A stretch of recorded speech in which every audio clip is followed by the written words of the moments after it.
The J3 Golem is one of the most eye-opening enemies within Warframe. It became a thing of terror due to its massive size, and if you ever played the JORDAS verdict raid, chances are this particular boss gave you one of the most annoying moments in Warframe. The J3 is a massive ball of infested tissue tied to engines of a corpus cruiser. It is massive, 10 times or 100 times bigger than the Lephantis, something that most would even see as a single organism.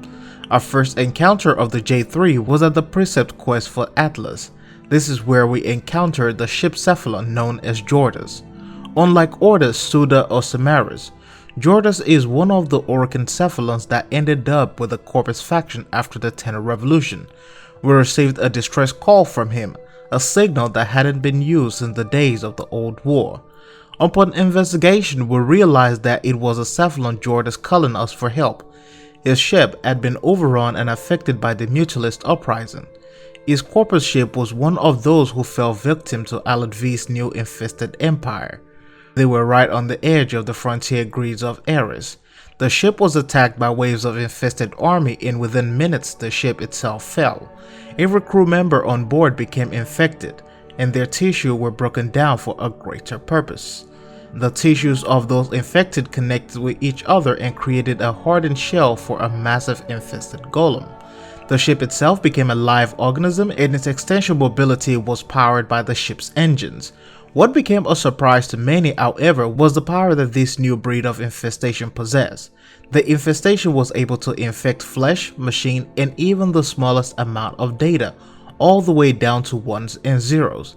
Alad V's innovation was able to develop a parasitic relationship with everything it touches, and if it happened to be a sentient being, their minds will become altered or controlled.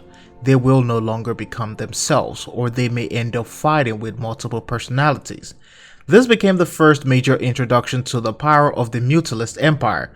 JORDAS was no longer himself. He wanted to rid the ship of the infestation, but there was also another voice objecting to every single decision he made, as the infestation connected itself to the ship and all its access points. JORDAS' personality became shattered and split into multiple parts. One side was of a Cephalon that we know, another one was an evil twin, and the third, basically a clueless mind. Now, just like most victims of infestation, JORDAS can become cured. However, it is a risk that no one will dare take. Due to the strong grip of the Mutualist programming, a wrong move could corrupt something else. It could find its way into the ship and port itself into the Cephalon weave. This is one thing that the major Cephalons will not allow. The Cephalon weave had already been breached or compromised by Hun Hao during the Octavius Anthem quest, and Cephalon Suda and Samaras will not be willing to take such risk again, and as they have sworn, they will be tightening their grip on the access to the Cephalon weave.